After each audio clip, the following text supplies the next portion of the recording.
Black first, my brothers and my sisters. Welcome to another episode of the Afro Elite Podcast. We are going to be discussing Kendrick Lamar's newest album, GNX. Now, in this podcast episode, we're not really going to be doing like a full album review. You guys can let me know in the comments if that's something that you guys would like to hear, would like for me to do. We can get that set up. We can get that done, but I'm going to be discussing a couple of things, and I might need to make a part two depending on how it plays out.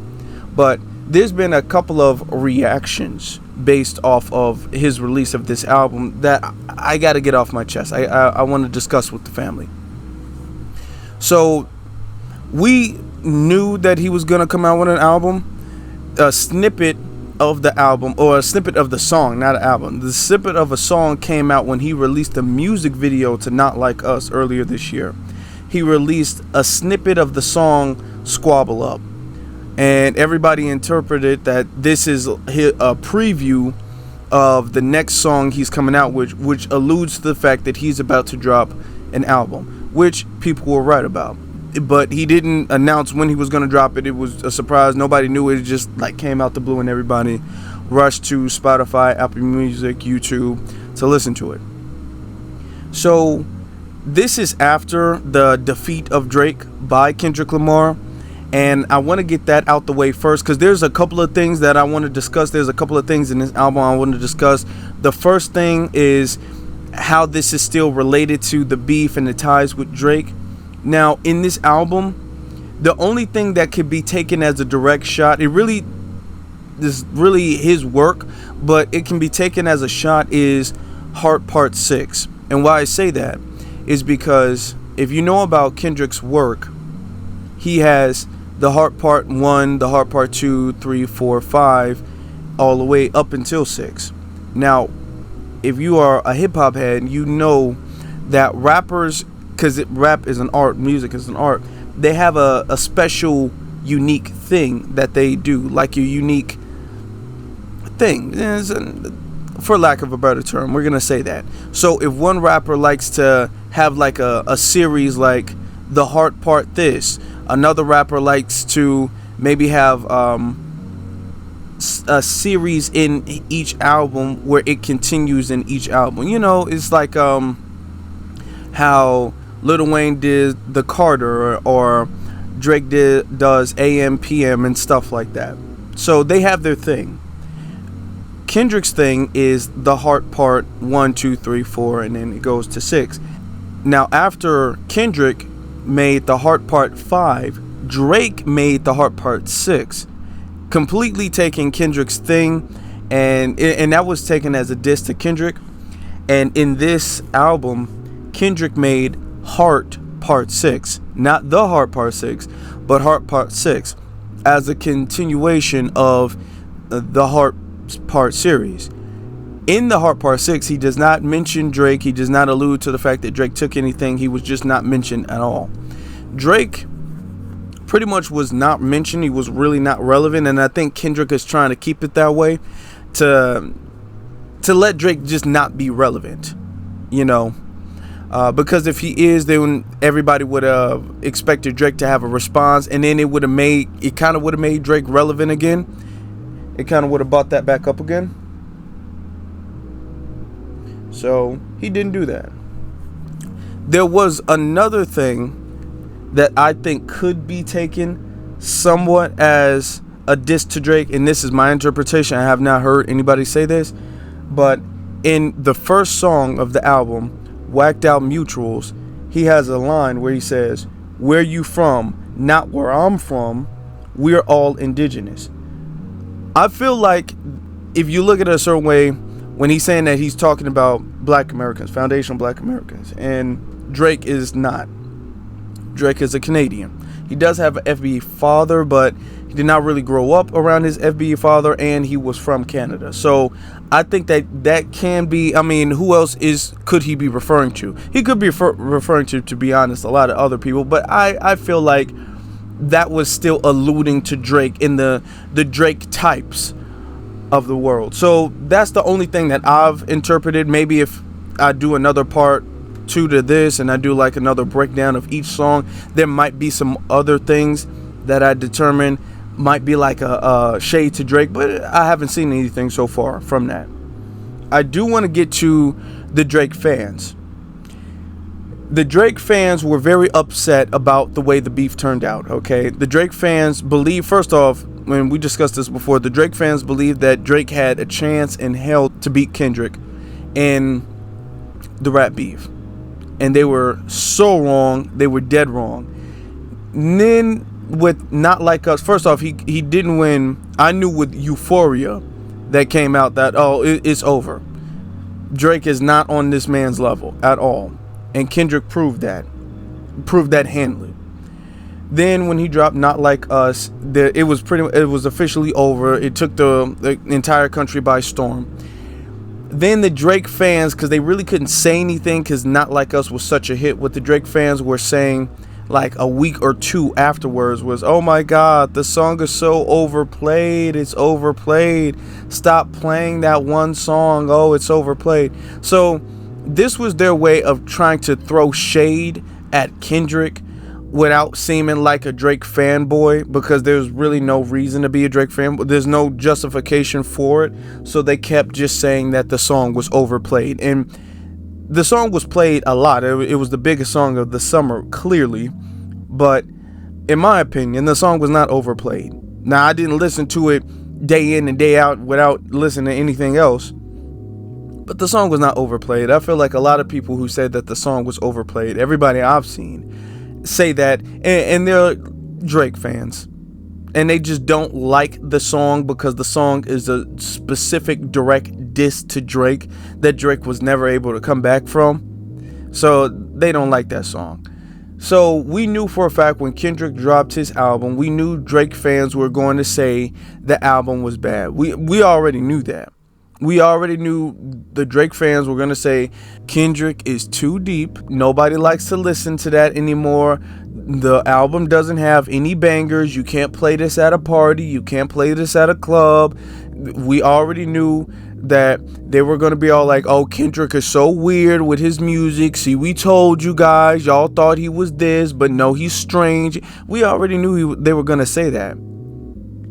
I mean, they're not objective at all. They're not going to be like, I'm a Drake fan, but Kendrick does make some great... No. The Drake fanboys. Now, there are Drake fans who are objective, don't get me wrong. But the Drake fanboys, the ones who are upset he lost, they were not going to say that. So, you had some of his fans out there on the internet. They're all like, this album is mid. This album don't got no bangers. You even had DJ Academics, who came out and said it's... don't have any bangers. The whole album is a zero. All 12 songs is a zero. And DJ Academics was riding for Drake the whole beef, and DJ Academics looked dumb the entire time because Drake was losing the entire beef.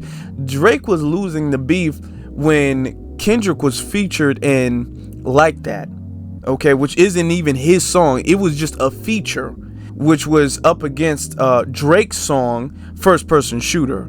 So Kendrick was already in the lead from there. But DJ Academics was riding for Drake, and he was making all these types of excuses and stuff like that for Drake. So, of course, DJ Academics was going to come out hating on the album. You had other people hating on the album. Oh, this album's not that good. We told you guys Kendrick is not... And they hate. And this album's doing crazy numbers. It was a surprise album too. And artists cannot do that often. You only have a select few artists that has such good music, such good taste, and such good work where they can just drop a surprise album and that album starts breaking records. That album no promo at all. Because it's not like he was hinting, oh, an album's about to drop soon, it's about to drop soon, and then he drops it. And people expected it. The only hint that we had that an album was about to drop at all was a small snippet of the song Squabble Up in the Not Like Us music video. Besides that, we didn't know. I mean, that could have just been another song. A lot of fans interpreted that as an upcoming album, and they were correct with that. But that doesn't necessarily mean that an album was coming, and we didn't know when it was going to come. It could have came next year or anything. So it was a complete surprise. Nobody had a heads up, and this song is already breaking record. This album is already breaking records. It's already doing a phenomenal. So all of the Drake fanboys and fangirls and all of the stands, they upset and they salty about it. And I mean, Kendrick he's killing the game right now. He said, it's just Big Me, and Kendrick has been proving that. Now, there are people who have different tastes in music. What I noticed when it comes to Kendrick and his fan base and the people who really appreciate his music, not just people who like Kendrick, but people who are like Kendrick fans. Kendrick is one of their favorite rappers. To me, and this is my opinion, their fans have a more mature taste in music. And this is all subjective, but their taste in music seems to be more mature. They want a deeper feel of music and art. Every music song, they don't want to be a party song.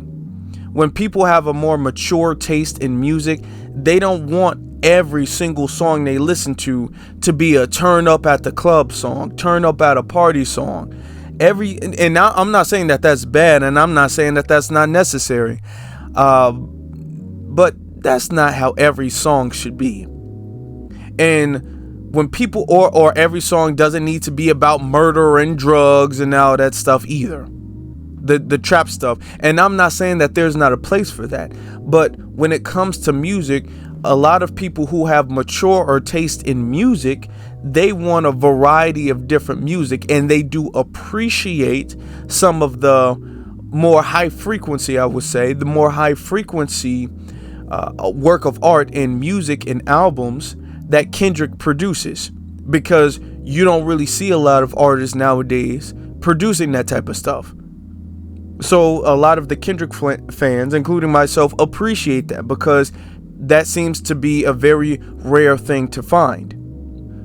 So I'm gonna go through the album, I'm gonna listen to other people's things, and I'm gonna see if maybe there's more shade towards Drake or something, or maybe Drake might respond or something, and we might need to make a part 2 to this situation. But this is like only a couple days after the albums come out, so nobody's really had an official chance to like get a response out like that.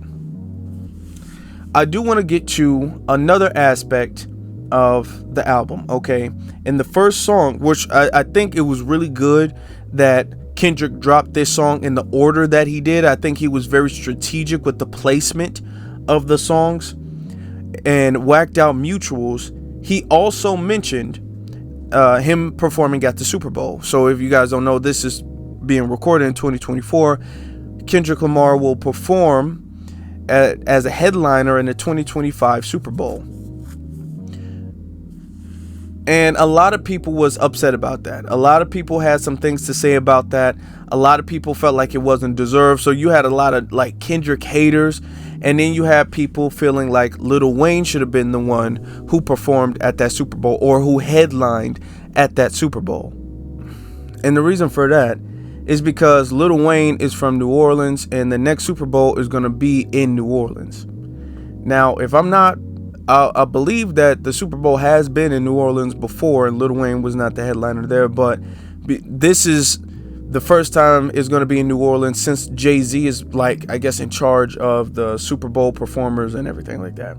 Or he's the one pick. I don't even know exactly the details of Jay-Z's role within the Super Bowl. I don't know if he's 100% in charge, or if he just picks the talent, or whatever the case may be. But a lot of people felt like it should be Lil Wayne, and people felt kind of salty that, Kendrick was picked over that.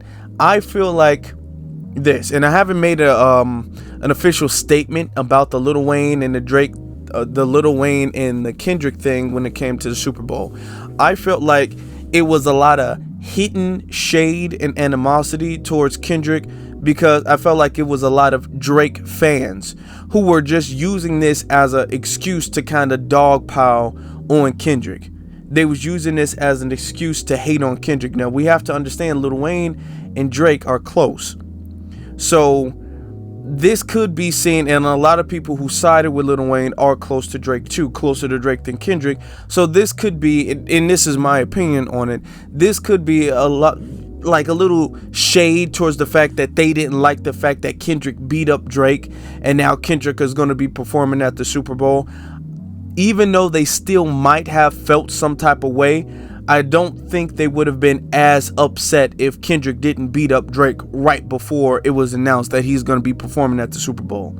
I think that it was like that, and a lot of people got upset. A lot of Drake fans got upset about it. A lot of Lil Wayne fans got upset about it. You had folks like Birdman saying something about it, Nicki Minaj saying something about it, and you did have Lil Wayne saying something about it. Now, Lil Wayne did not come out and diss Kendrick directly. It's not like he came out and threw shade directly towards Kendrick. But the interesting thing is that Kendrick was thrown a lot of shade for performing or for being announced as the performer in the Super Bowl. Now, Kendrick also was a big fan of Lil Wayne.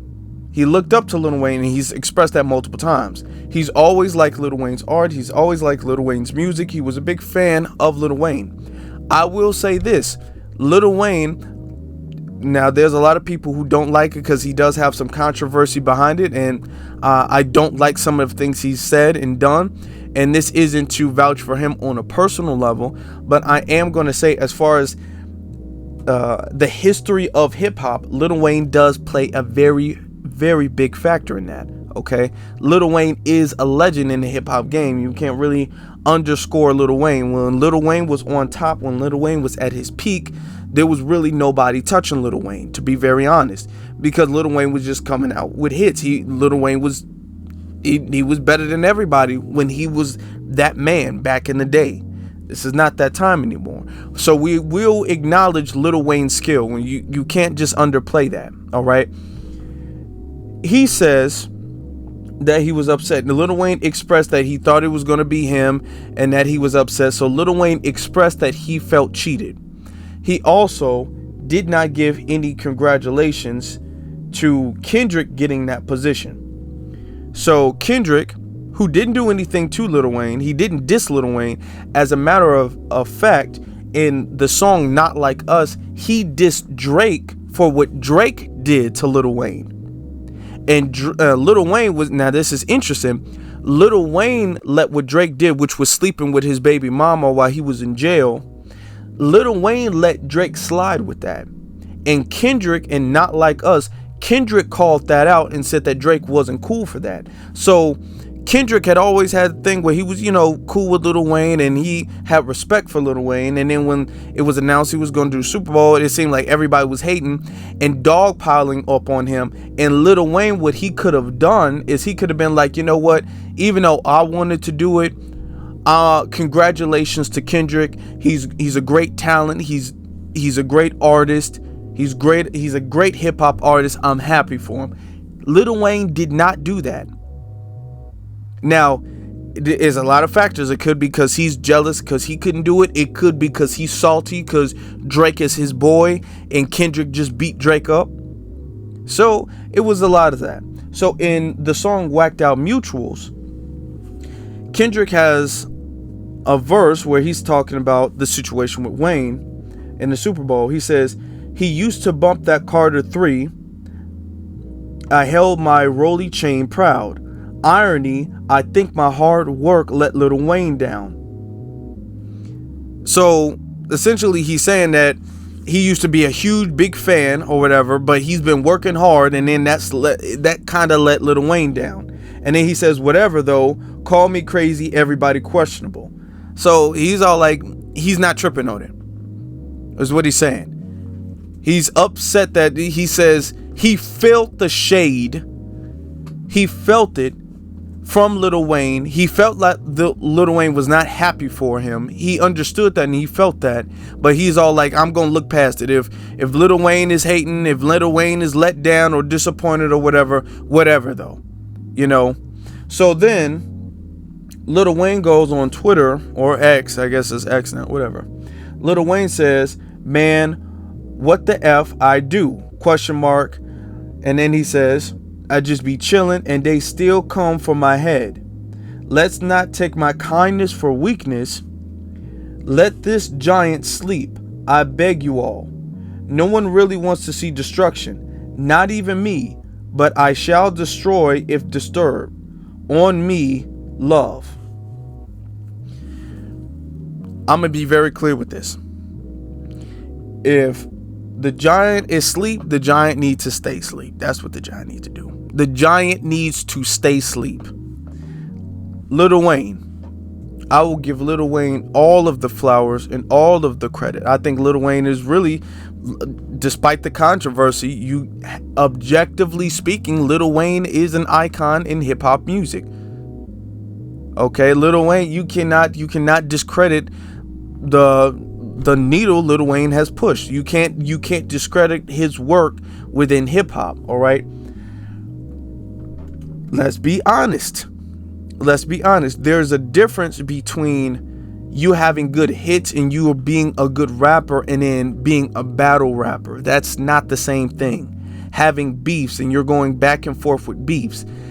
Clearly, Kendrick just displayed the fact that Kendrick is on a level that nobody expected him to be on. And everybody knew if Kendrick went up against Drake, Kendrick was going to whoop Drake. Nobody expected Kendrick to beat Drake up this bad. Nobody expected that. So people already knew, and Kendrick exceeded expectations. So Kendrick can go back and forth and he can diss on a level that people didn't expect.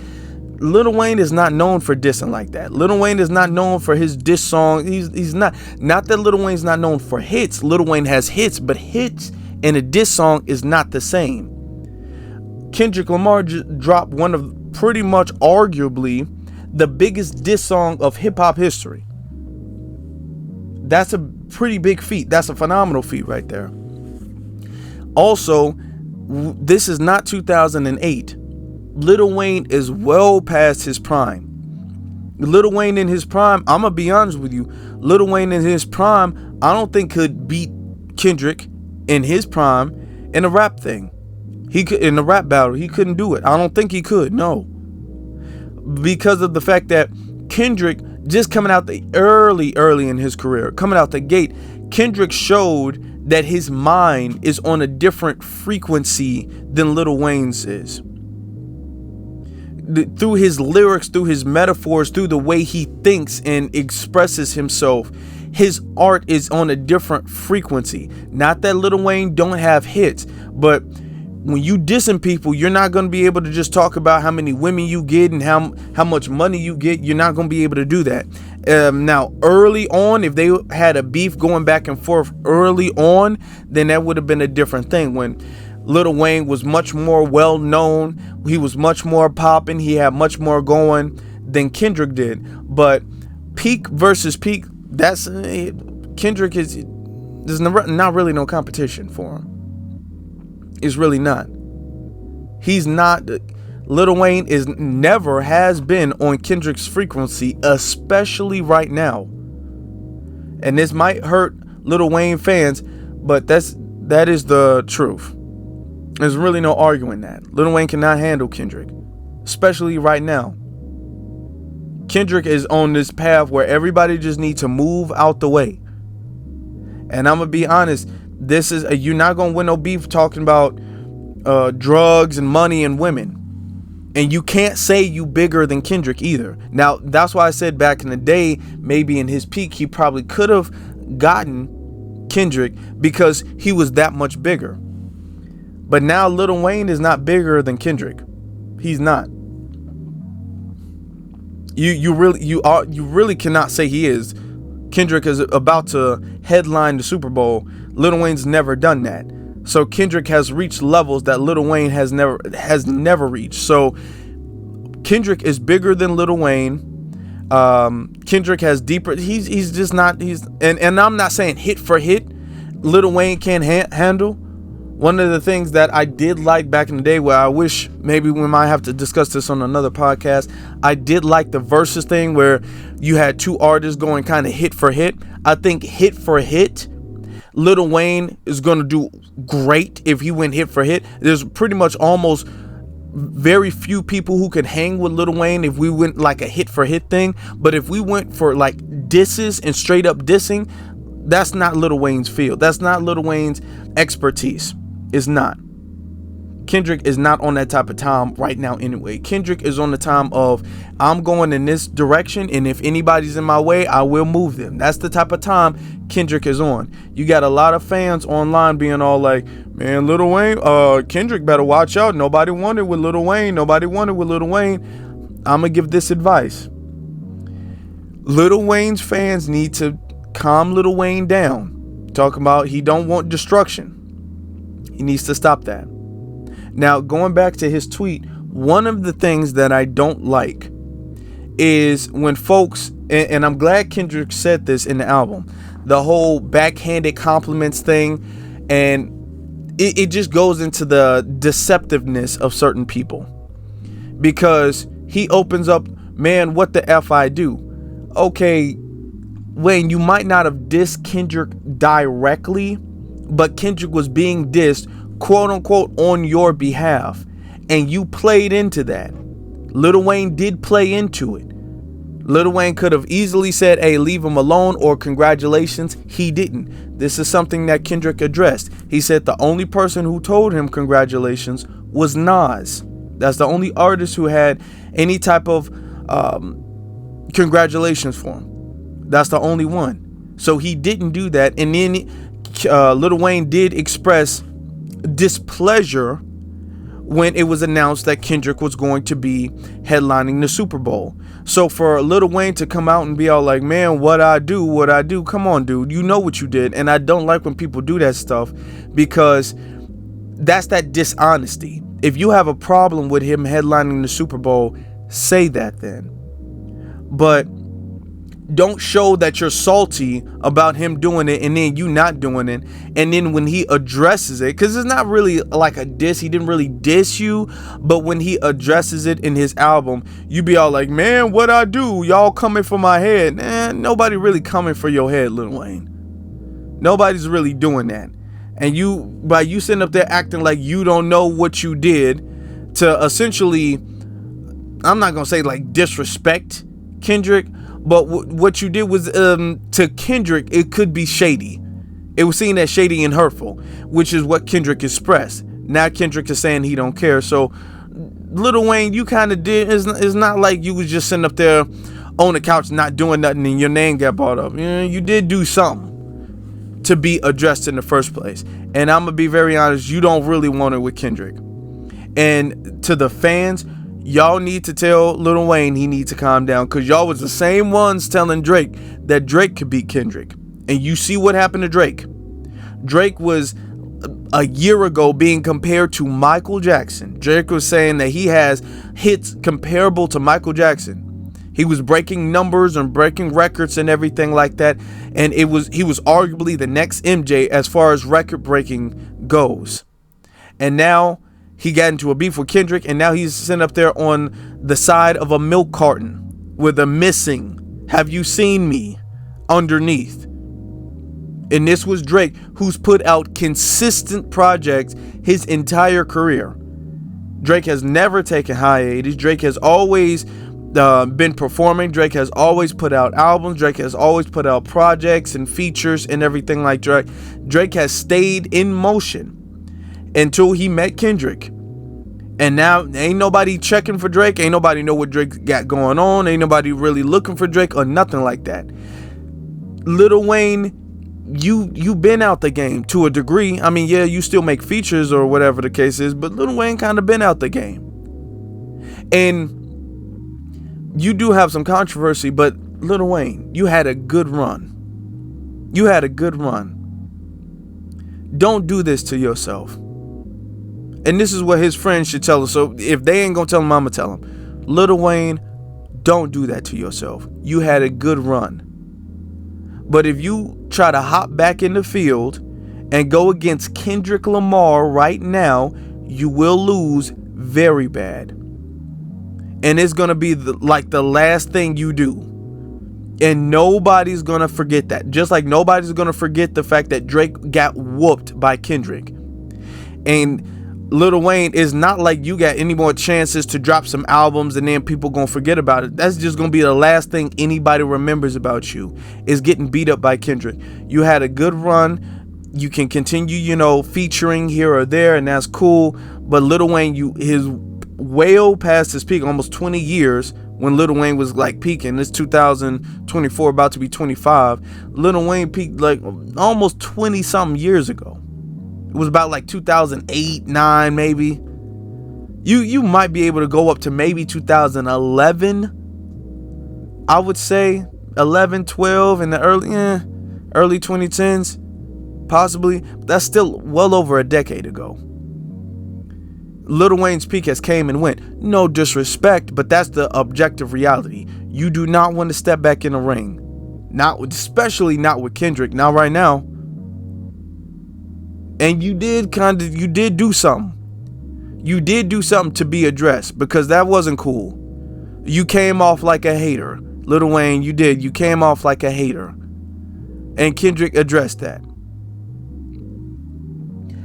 Also, Kendrick did address Snoop, because Snoop posted Tailor Made. Now, Tailor Made was a diss from Drake when Drake and Kendrick was going back and forth. Now, I didn't see Snoop Dogg post that. I didn't see him do that, but apparently he did. I wasn't really checking for everybody who was posting that. Now, Kendrick addressed it, and then he said, I prayed it was the edibles. Somewhat to a degree, giving Snoop a pass. Now, Snoop did congratulate Kendrick on this album. Snoop did make a tweet calling he's like giving Kendrick his flowers on the album. So I don't think Snoop got any issue with Kendrick, and I hope Kendrick and Snoop don't go at it or whatever the case is. But yeah, that was disappointing. So overall, Kendrick is just really expressing his disappointment with people and the way people kind of sided with Drake. Even if they didn't officially side with Drake, they went out of their way to kind of do like slightly shady things in the side of Drake against him. So he's addressing that. And he says the only person who congratulated him was Nas. And Nas did post this album too and said that Kendrick is great. So Nas is giving him his flowers as well too. So I wanted to address that. Another thing that I want to say, in this album also, there was a line where Kendrick was talking about comedians, specifically white comedians. He says in this line, and this is all in Whacked Out Mutuals, this is the first song on the album. He says, "Don't let no white comedian talk about no black woman, that's law." He did not name a comedian, but a lot of people kind of figured who he was talking about. Now, he could have been just talking about comedians in general, but a lot of people figured he was talking about Andrew Schultz. Now, before we get to Andrew Schultz, Gary Owens, who is a white comedian, he kind of jumped in, and then he made a tweet or a post or something on either Twitter or Instagram, and if he's all like, well, if that's law, I'm a criminal. Now, he's married to a black woman, and he talks about black women and stuff, saying that he's gonna break the law, and he's okay with breaking the law, because Kendrick just said that's law, and Gary Owens is all like, well, I'm a criminal, I'll break the law then. Which I want to discuss that before we get to Andrew Schultz. This is one of my issues when it comes to white people who date black people, because they feel they get too comfortable. They get way too comfortable. And I don't like, to be honest, I don't really be around black people who allow white people to feel that comfortable. There's lanes that he should not be crossing. All right. Now, when it comes to their genre, when it comes to country music or whatever the case is, when it comes to things that they believe is theirs or they claim is theirs, they don't let black people feel comfortable in their lanes at all. But when it comes to like hip hop, when it comes to this stuff, we always have this feeling that we have to make them feel comfortable in our dimension. We don't ever have to feel comfortable in theirs. They never go out of their way, none of them do, to allow us to feel comfortable in what they claim to be theirs, even though it's really not. But what they claim to be theirs, they don't let us feel comfortable. They make sure that we do not feel comfortable and we do not feel welcomed. But when it comes to stuff like this, even comedy, because let's be honest, stand-up was made this big thing because of black folk. Let's be very, very clear with that.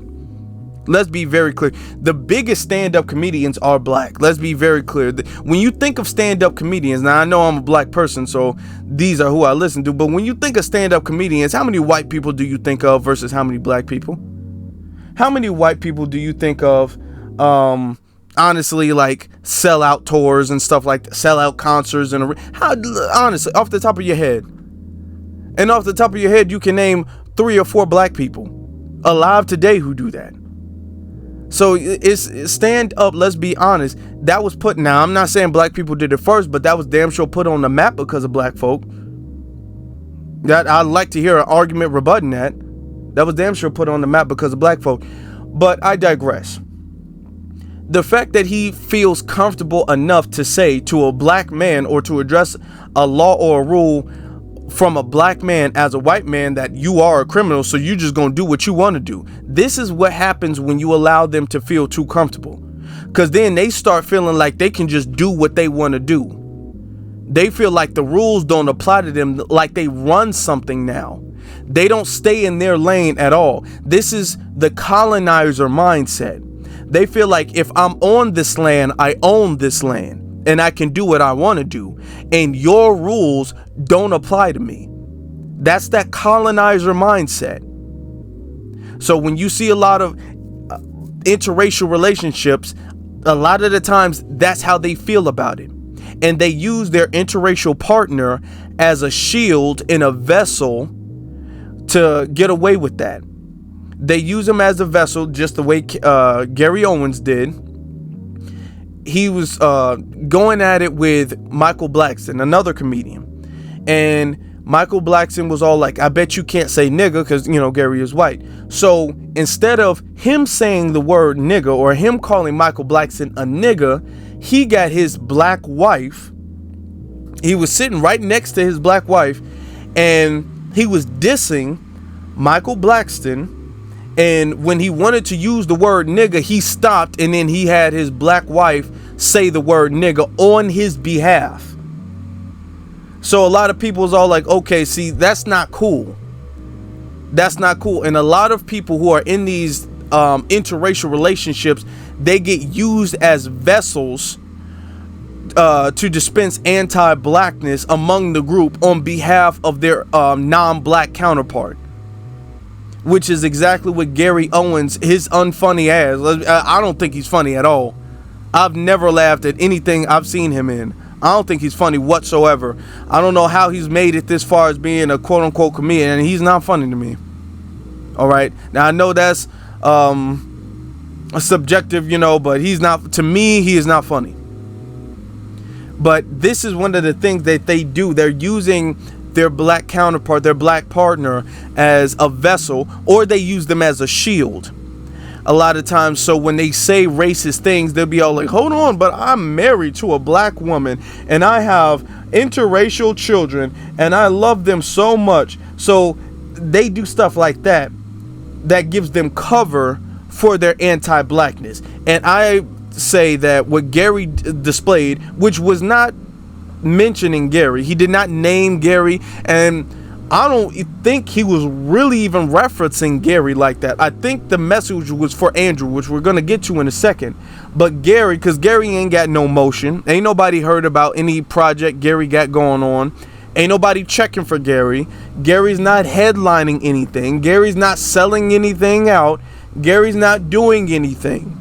Nobody's checking for, nobody knows or cares what Gary's doing or what he's got going on. So this is the most relevant Gary's been since that interview with Shannon Sharp. And that interview didn't make him that much more relevant either, to be very honest. Most people, I didn't know too many people who even bought that interview up. So yeah, he's going to come out, and this is kind of like attention seeking, but this also goes to show and further prove his disrespect to black people and black culture, and a bit of his colonizing anti-black mindset. In order to discuss Andrew Schulz, we're going to have to do a little bit of background. I'm not going to go through his whole history, but essentially this is a white quote-unquote comedian, someone I also don't find funny whatsoever, not one bit, but he's also displayed like far right and kind of like a alt-right leaning. All right, so that puts him in the category of a suspected white supremacist. It's not like he's come out and said it, but based off of his aesthetic, because certain like neo-Nazis, they have a certain look, like the way they do their hair and their mustache and stuff like that. They have a certain haircut and mustache combination that he has, and also things that he said. So he has that leaning, and a lot of times what they'll do is they'll become quote unquote comedians so they can say a bunch of anti-black racist statements and then be all like, oh well, I'm a comedian, so it's all fair because I'm a comedian, and that's just what comedians do. You can't take it personally because I'm a comedian. So they hide a lot of their anti-blackness under quote unquote comedy, which is something that in the system of white supremacy has been done to our people for the longest time. Okay, that's literally how the KKK got started up, as a quote unquote joke. So just because it's a quote unquote joke doesn't mean that there's not malicious intent behind it. All right, now I believe he was referring to an incident, I believe Kendrick was referring to an incident where Andrew had two non-FBA, I don't even know these non-FBA guy's name, from the UK. This was some type of podcast interview thing. Andrew Schulz has a podcast, and he invited them on, and they were talking about this kind of like trend that was going on this year, which was unfortunately some type of the black woman effect. This was a trend where, and it was very shameful. It was a very shameful trend. It was a trend where a whole bunch of bed wenches were making videos, and they were talking about how when black women date white boys, the white boys tend to change. And they were posting like before and after pictures. And a lot of this was due to that one football star whose name is Travis Kelce. A lot of people say Travis Kelce, but technically it's pronounced Travis Kelce. And a lot of people was talking about, and a lot of bed wenches was talking about how quote unquote handsome he was, because he got a low cut, he got like a buzz cut and a full beard or whatever the case is. And they were talking about the black woman effect, is how when white boys date black women, the white boys' aesthetic and their style tends to change, and they really become more like black men. Which shows that a lot of these bed wenches are psychologically damaged, because that means that they are attracted to black men. They like the aesthetic, they like the style, they like the culture that black men have, but they want white men. They want it to be white men. So it's a mess. It's a mess. It's a shameful mess. But it was a trend that was going on. And you had some women. Now, just for full disclaimer, most black women ain't on that type of time. Most black women don't have that type of desire or attraction to white boys, and just want to get that out there. Okay, but you did. So that's what they were discussing, the quote unquote black woman effect. And then Andrew Schulz was talking about the fact that, oh well, they cut their hair, they wear buzz cuts or whatever. That's because they lose their hair because black women are stressful. So then he started to kind of throw shade towards black women. And really what he was doing is he was really throwing shade towards foundational black American women. Okay, he was generally throwing shade. And of course, these non-FBA dudes, I ain't gonna call them brothers, these non-FBA dudes, they was just laughing it up and all that stuff. So most people believe this is who Kendrick was referring to. That's what most people believe. This is who Kendrick really was trying to get at. Now, he might have just been getting at white comedians in general, but that's who a lot of people believe, because a lot of people called that out. And this is another thing that we need to stop a lot of these black people, because you got Charlemagne and stuff like that who would still sit down and talk to him.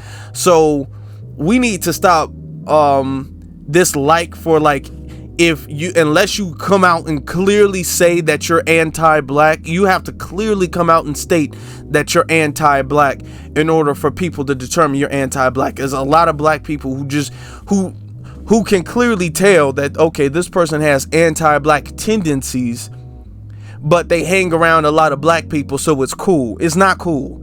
It doesn't matter how many black people he hangs around. It doesn't matter how much hip hop he listens to, how much quote unquote swag he has, or how it doesn't matter. That don't matter. All right.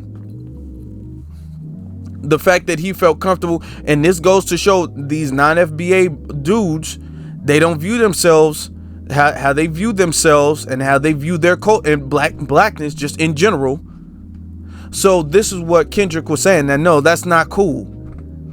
Now you had a lot of people who was agreeing in that. Then you had again DJ Academics, who was also non-FBA. DJ Academics called Kendrick too woke to take a joke. Okay, this is coming from somebody who's outside of the culture. This is coming from somebody who you don't really see addressing racism at all. All right. You not in DJ Academics, no wonder is siding against Kendrick again and on the side of Andrew Schultz. Now he just should have shut up with this one. He should have stayed out of that one. You gonna side with Andrew Schultz against Kendrick Lamar? Really, DJ Envy? Nah, not DJ Envy. DJ Academics. And that also goes to prove the term woke. When they use the term woke, that is meant for blackness. That's meant for blackness. That's meant for pro-blackness. That's meant for anything that's anti-white supremacist. That is what woke really means. Okay, for anybody who's like woke means liberal, no, because they don't really use woke in any other. They're not bothered by quote unquote woke in any other context. So now just calling out blatant racism, because I want you to keep this in mind. He said it in a podcast, so it's not like this was a part of a stand-up where everything he says can be taken with a grain of salt, because it's technically a stand-up or a skit. He just said it in a podcast because this is how he feels.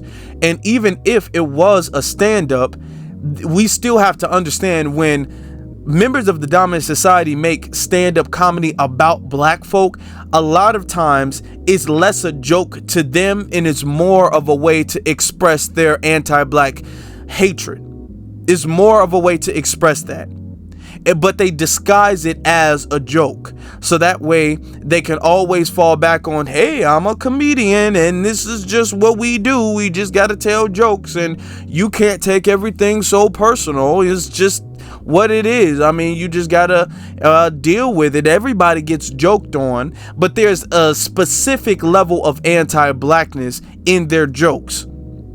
So with their jokes, they specifically try to verify and give validity to anti-black harmful stereotypes about our community. Now, when they joke on their community, they'll joke on like drinking Starbucks in the morning and walking your dog at 4 a.m. and they'll joke on stereotypical things, but the stereotypical things that they joke on within their community isn't negative.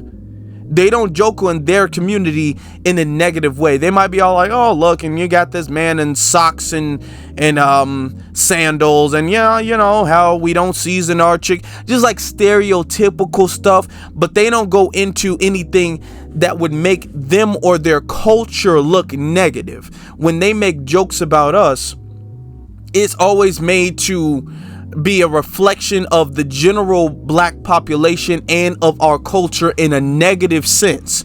So we have to understand that element to it, okay?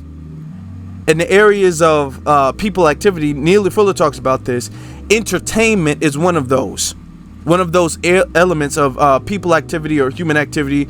And for people, because people get very caught up with that. People activity, human activity. It was used interchangeably because every time I bring it up, somebody tried to be like, no, it's this, it's that. Both people activity and human activity were both used interchangeably, so let's not. But in in the 9 areas of people activity, entertainment is one of those things that is controlled by the dominant society and is used to facilitate white supremacy. So entertainment and jokes is one of those things too. We have to understand Jim Crow came from quote unquote jokes. The Klan came from quote unquote jokes. So there's a lot of anti-blackness and propaganda that is spread as a quote unquote joke. And in the situation with Andrew Schultz, it wasn't, he didn't even really say it as a joke. Now, he did laugh about it, but he really didn't say it as a joke, you know. So this is something that we have to acknowledge. So I fully stand with Kendrick about that. So I'm glad, and that's really just in one of his songs. He had some other really good songs. He had some really good collabs in these albums. But I really wanted to address those things. I wanted to address some slight little things I saw with Kendrick and the way Drake and the way Drake's fan base responded to it. And then I wanted to address the thing with Lil Wayne and Snoop Dogg to a degree. And also other people who was hating on him. Shout out to Nas, because Nas is a real one who congratulated him. Nas is not salty. Nas is not a player hater. Nas is not sitting up there upset and jealous of Kendrick. So shout out to Nas. And I also wanted to address the white comedian thing. So to hell, honestly, with Gary Owens and Andrew Schultz, to be honest. So I fully agree with that. I fully stand by that. Overall, this was a great work of art. This was a great project. I'm glad he dropped it before the year ends, because I think that puts a great cap on the work he's done this year. And I think this also leads up to the Super Bowl next year. Of course, he wanted to, if he was going to drop an album, I figured he was going to drop an album before the Super Bowl, so he would have something new to perform for the Super Bowl. So I kind of figured he was going to do that. I really do like this album. I think it's one of his best albums he's made in a recent time or whatever. All of the songs were good, and of course there are songs I like more than other songs.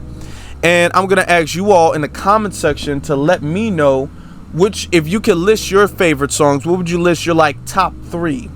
I would go with top 1, but a lot of people have difficulty picking the top 1. So what would be your top 3? So I want to know that in the comment section below, because there's a lot of people who have different opinions on the top 3 songs on the album. So I want to know your opinion on the top 3 songs, and then I want to know your opinion on all of the other topics, as far as Drake's fan base, as far as Lil Wayne, and as far as the white comedians line. So let me know that in the comment section below.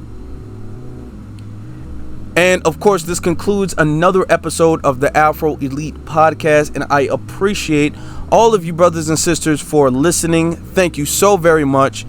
You all have a good one.